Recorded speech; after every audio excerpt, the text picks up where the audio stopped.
is not actually about pushing things louder and pushing into limiters and just keeping on crunching that sound.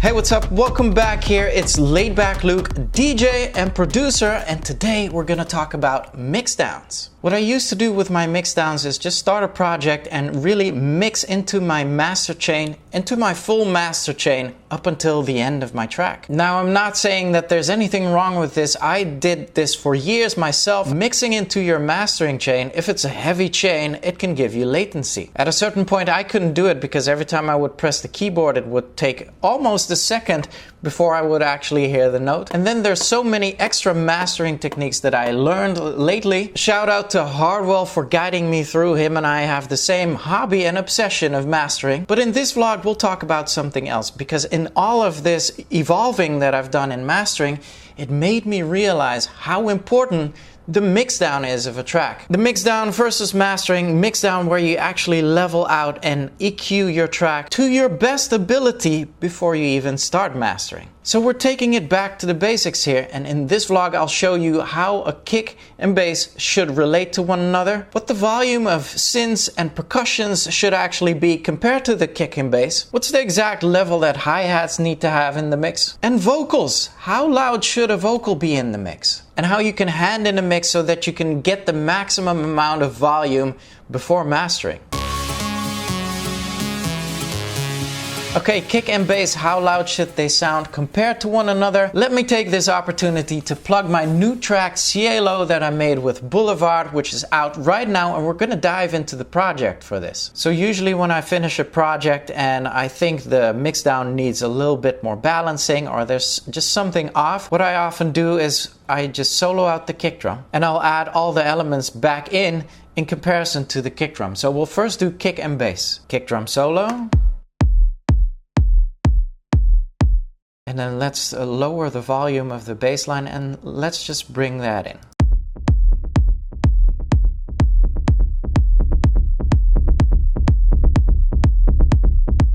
My general rule about balancing a kick and a bass line has always been, for over these decades, that the kick and bass kind of need to wrestle in the sub-frequencies, in the lower end frequencies of the mix. So right now in the mix, we are having that going on. I don't know if you can hear it, but maybe turn up the volume or put on some headphones.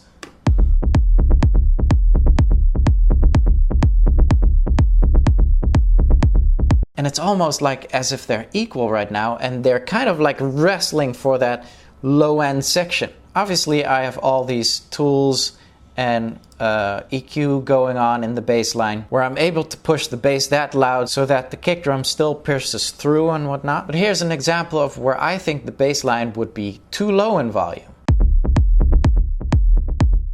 So about here, obviously minus 10 dB, that's a big difference, but the kick is now ruling the low end, right?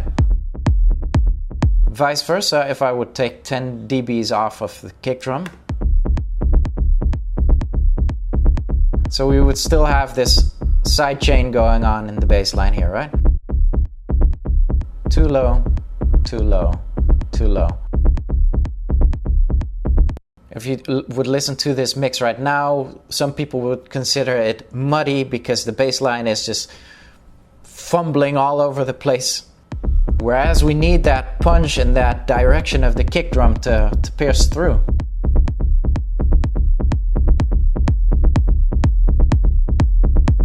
So right where I get it to zero, and mind you, in your DAW it doesn't need to be zero. It's just because I've leveled it out that these two can be zero right now. And obviously this is a matter of taste as well. So it's purely you listening to your track thinking, this sits about right, and are they wrestling in the low end? Yes. Then according to my standard, your kick and bass would be in perfect dance floor balance. Before we continue, if you like what you're seeing and if you like what you're hearing right now, make sure to give me a like. This is good for the algorithm. This is good for my channel. If you haven't subscribed, make sure to subscribe right now. I love making these types of vlogs for you. Make sure to leave a comment down below as well.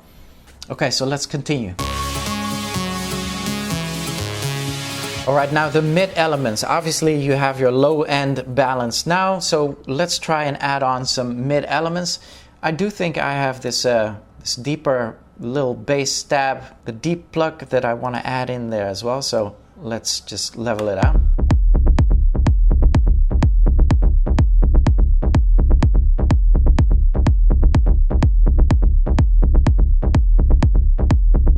About here, by ear, and so there's just a little percussion element as well.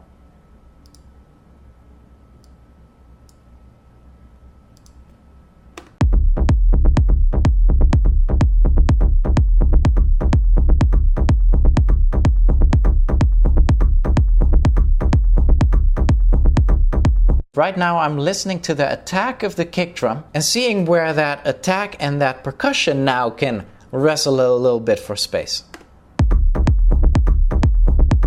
You hear it? So that attack.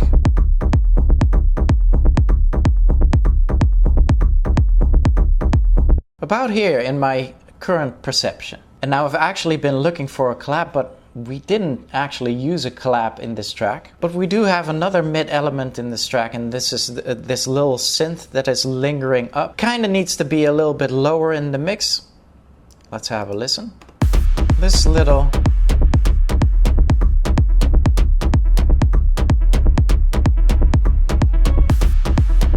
so again, comparing it with the attack of the kick drum,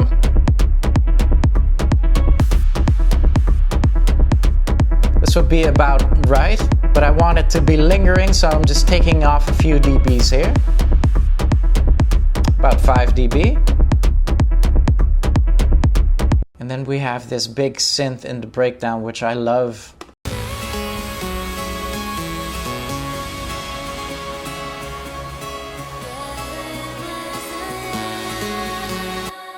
Before I'll show you a little hack to balance out your lead synth, if you are enjoying me sharing this knowledge with you, I have a producer course out on digital DJ tips. It's my bootlegs, mashups, and re-edits course. And if you're a beginning producer or a DJ that wants to start producing, this is the course to get you into that. At the end of the course, I guarantee you'll be making your own awesome mashups and bootlegs. I'll leave a link to that in the description below. Let's get back into tackling that lead synth right now. And obviously there's no beats or percussion elements in the breakdown, so let's just copy and paste this over the mix. And maybe here, then just see what it brings us to balance the volume out, right?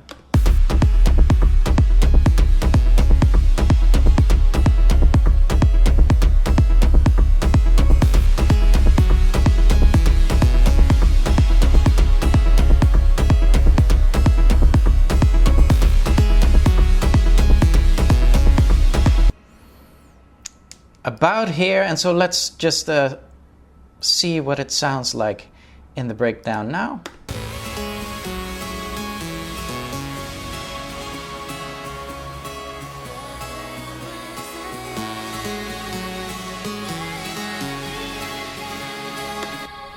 Ooh, I like where it's sitting right now. I hope by now you notice that it's just a game of comparison with other elements in the track, and we'll do the same with the high end or the hi-hats in this track. Those two are right here.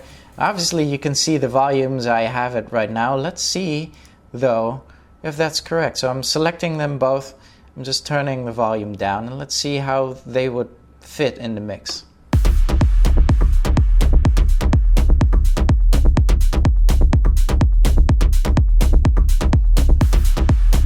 Yeah, there we go. This is about perfect. So just comparing the effects here, again the attack of the kick drum is really important. The clap would be important here as well. This is about the level that I would say, okay, so all the mid elements and the high end elements and the bass elements, they're all in balance. This is how it would sound if the hi-hats would be out of balance. So in that case I would turn them all the way up, right?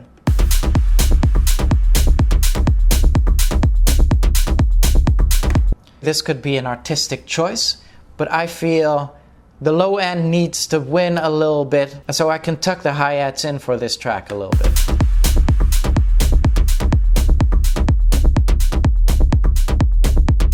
So now you get that rumbling and driving effect. So there's choices that you can make, that you should make. What in the track do you want to be highlighted? In this track, Cielo, we really wanted to have the kick drum and the bass line have that emphasis. And if you ever would hear this track in a club or at a festival, you would notice that there's literally this wall of sub-frequencies coming through, which obviously you could say, oh, so then you don't really need the hi-hats to have any presence, or you don't need to have the percussion to have any presence. Yes, they do. Everything kind of needs to be in balance. But then the choices you can make is to, okay, so what does have the emphasis? And a similar thing amounts for vocals as well. In this track, it was a little bit tricky mixing down the vocal properly because it's a little bit of a different vocal than usual tracks. It's not a very poppy vocal that needs to stand out in the mix. Looking at a couple of tutorials about mastering, I came across a video of Young Guru, who produces Jay-Z and everything, and in one of his videos he taught me something really important. A vocal should be about as loud as the percussion in a track. So percussive elements, maybe like a clap or a snare, the vocal needs to be about the same level as that. And with pop vocals, he said, if you have that level, maybe just add 1 or 2 dB on that so that the vocal is really on top of there. In this track's case, the vocal is a little bit tucked in, and this is a conscious decision. For instance, we really want that synth to jump out in the break, really want to take the overhand over the vocal. So if I have the synth and the vocal at the same time here,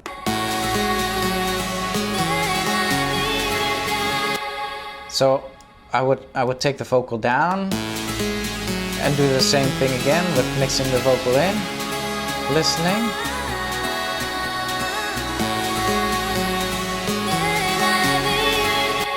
So say in pop realms, the vocal would be sitting a little bit above the melodies.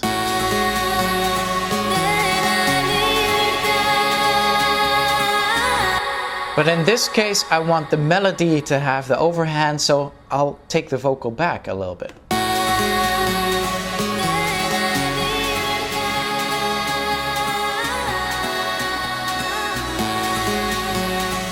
So there we go. What I just did now is I was listening out for the hi-hats, for the percussive elements, and I know the big synth has the forehand, or has the emphasis over that. And so I tucked the vocal back a little bit and made it about as loud as the hi-hats. Right here. Because in this track there's this big breakdown, you'll hear the vocal first.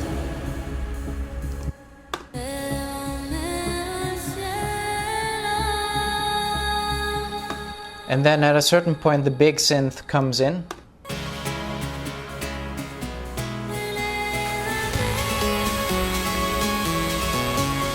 Goosebumps!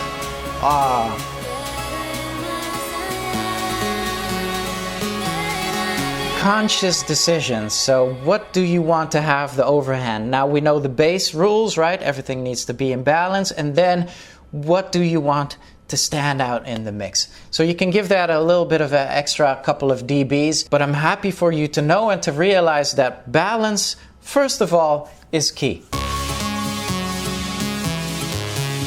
Okay, and now as an added bonus, how do you get your track the loudest you can without actually having a limiter on your master or anything?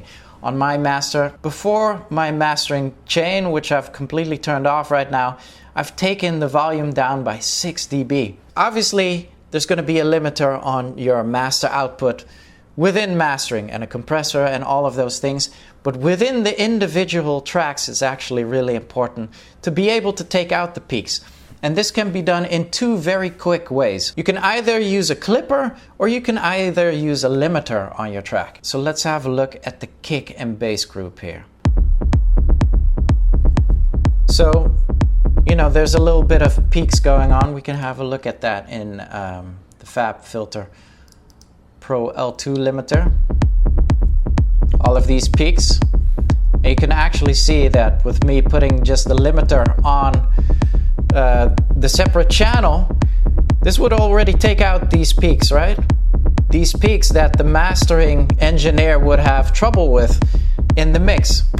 So you can do that. You can slap on a limiter and just have no gain on it, and even the style you can put on transparent so that it doesn't actually alter the actual sound of the channel. So in this case, you want to snip out those peaks but not change the sound. But you can do that with a classic clipper as well, and this is one of my favorites. What a clipper does is actually it distorts the sound, and by distorting the sound, it'll take the peaks out, but you can also have it distort very subtly so that it only takes the peaks out and maybe gives it a little bit of character, but preferably not.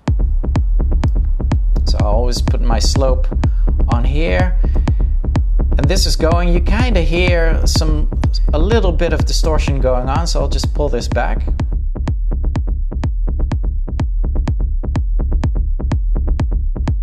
And so you can see it working on just the peaks here, just literally trimming off those peaks. One of many ways that you can alter the mix, there's EQ, there's saturation, there's harmonic distortion, all sorts of advanced techniques that you can bring into your mix to have your eventual mix sound really good before mastering. But I was happy to bring you back to the basics and just to show you that it's actually about balance. It's not actually about pushing things louder and pushing into limiters and just keeping on crunching that sound. It's all about perception and what you would like to stand out just a little bit in the track. And so make sure to check out my new track with Boulevard, Cielo. It is out right now. It's doing amazing in my sets right now as well. If you love those proggy and trancey vibes, make sure to check it out right now. I'll leave a link to the track below. I hope you've noticed I purposely wasn't very specific about the amount of decibels you should use or giving you set values. In music, one of the most important things still is to use your ears. Music is about vibe, feeling and soul as well, so I'm trying to bring that back a little in this day and age. If you haven't subscribed yet, make sure you do right now, and I'll be excited to catch you back here for the next one. Until then, L's up.